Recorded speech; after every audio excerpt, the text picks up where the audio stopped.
আম দিয়ে তো অনেক কিছুই বানিয়েছেন, কিন্তু পাকা আম দিয়ে এই দুর্দান্ত মিষ্টিটা ট্রাই করেছেন কি কখনো? আজ আমি দেখাবো মাত্র 3টে উপকরণে পুরো পরিবারের জন্য মুখে মিলিয়ে যাওয়া এমন একটা দুর্দান্ত সুস্বাদু লোভনীয় মিষ্টি, যেটা খেতে শুরু করলে কিছুতেই থামতে পারবেন না। এই রেসিপিটা খুব সহজে শিখে নিতে সঙ্গে রইলাম আমি ঋতুপর্ণা। আপনারা দেখছেন ঋতুর রান্নাঘর। কি কি 3টে উপকরণ সেটাই প্রথমে দেখে নেব। এখানে আমি নিয়েছি 3 কাপ ফ্রেশ টক দই। এই জিনিসটা খুব ভালো করে মাথায় রাখবেন যে টক দইটা যেন পুরনো কিংবা বেশি টক না হয়। সাথে নিয়েছি 1 কাপ আমের পাল্প। আমি এখানে আলফানসো বা হাপুস আমের পাল্প ব্যবহার করছি, আপনারা কিন্তু যে কোনো আম ব্যবহার করতে পারেন। আর লাগছে 1 কাপ গুঁড়ো দুধ। এরপরে দইটাকে একটু জল ঝরিয়ে নেব, মানে হাং কাট করে নেব। নিয়েছি একটা পাত্র, তার উপরে দিয়ে দিচ্ছি একটা স্ট্রেনার, ওপরে দিয়ে দিচ্ছি একটা কাপড়, এরপরে এখানে ঢেলে দিচ্ছি। এরপরে এইভাবে এটাকে বন্ধ করে দিচ্ছি।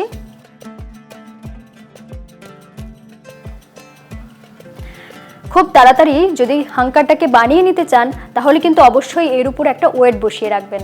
আমি যেমন এখানে নড়া ব্যবহার করছি। আধ ঘন্টার মতন এইভাবে রেখেছিলাম, এখন কিন্তু হাঙ্কারটা তৈরি হয়ে গিয়েছে। দেখুন কতটা সুন্দরভাবে হাঙ্কারটা তৈরি হয়ে গেছে।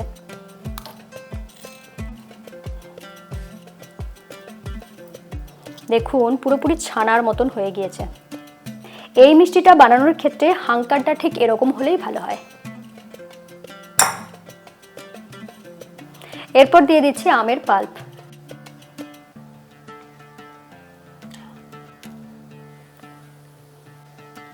আমি তো এখানে আমের পাল্প ব্যবহার করেছি, আপনারা কিভাবে বানাবেন? কিছুই না, আমটাকে প্রথমে খোসা ছাড়িয়ে নেবেন, তারপরে শাঁসটা বার করে শুধুমাত্র একটু মিক্সিতে ঘুরিয়ে নেবেন, তাহলে কিন্তু সুন্দরভাবে আমের পাল্প তৈরি হয়ে যাবে। এরপরেই মিশিয়ে দেব গুঁড়ো দুধ। গুঁড়ো দুধটা প্রথমেই পুরোটা দেব না, প্রথমে হাফ ব্যবহার করছি।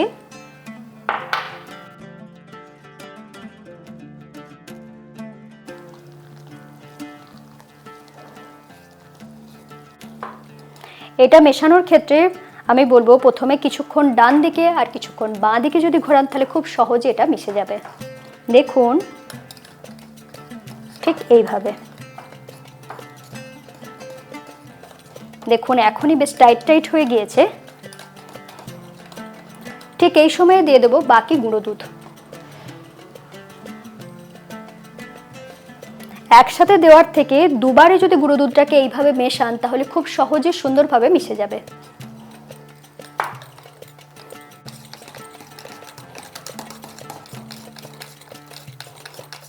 এরপরে এইভাবে একটু জোর লাগিয়ে আমি এটাকে মিশিয়ে নিচ্ছি, যাতে খুব ভালোভাবে মিশে যায় আর ব্যাটারটা একদম মোলায়েম টাইপের হয়ে যায়। আমি এখানে চৌকো কেকের টিন ব্যবহার করছি, আপনারা যে কোনো পাত্র ব্যবহার করতে পারেন।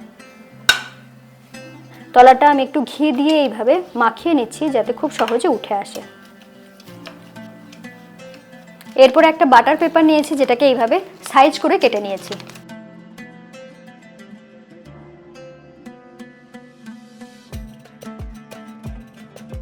বাটার পেপারটা ব্যবহার করলাম যাতে খুব সহজে মিষ্টিটাকে তুলে নেওয়া যায়। ওপরেও দিয়ে দিচ্ছি কিছুটা ঘি।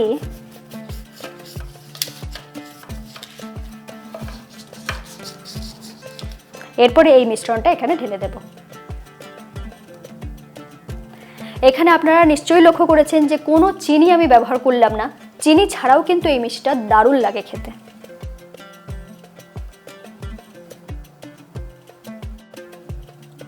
ওপরের দিকটাকে এইভাবে একটু সমান করে নিচ্ছি।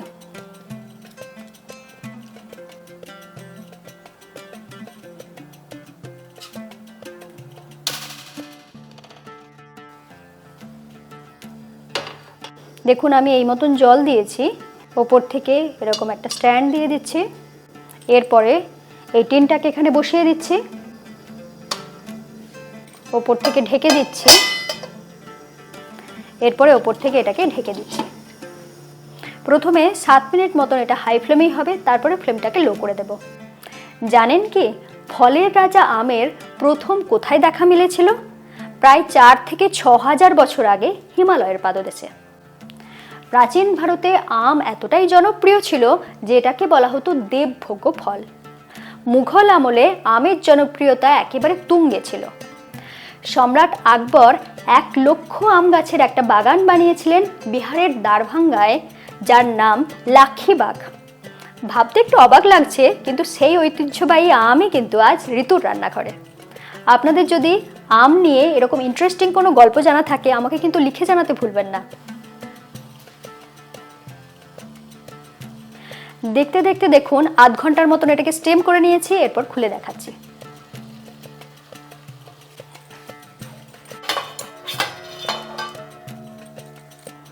কি করে বুঝবেন এটা পুরোপুরি তৈরি হয়ে গিয়েছে? তার জন্য এরকম একটা টুথপিক নিয়েছি, এইভাবে মাঝ বরাবর ঢোকাবেন। যদি কিছু না লাগে তার মানে এটা তৈরি হয়ে গিয়েছে। এরপর এটাকে আমি তুলে নিচ্ছি।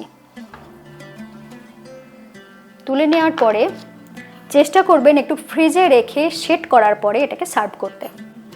অত্যন্ত সহজ, কম পরিশ্রমে বানাতে পারবেন, কিন্তু খেয়ে এবং খাইয়ে খুব মজা পাবেন। ভালো লাগলে অবশ্যই ভিডিওটা লাইক করবেন, কমেন্ট করতে ভুলবেন না, আর ঋতুর রান্নাঘরকে কিন্তু সাবস্ক্রাইব অবশ্যই করে নেবেন। সকলে খুব ভালো থাকুন, আবার দেখা হচ্ছে এরকমই নতুন নতুন রেসিপির সাথে। পুরোপুরি ঠান্ডা করে নিয়েছি, এরপর দেখানোর পালা।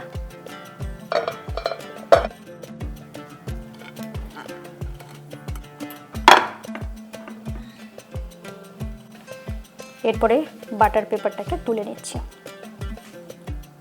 এরপর এটাকে এইভাবে পিস পিস করে কেটে নেব।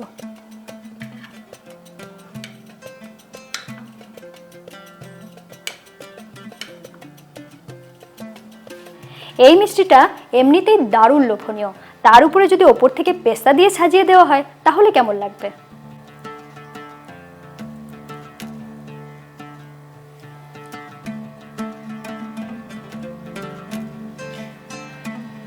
দেখুন কতটা সুন্দর নরম হয়েছে।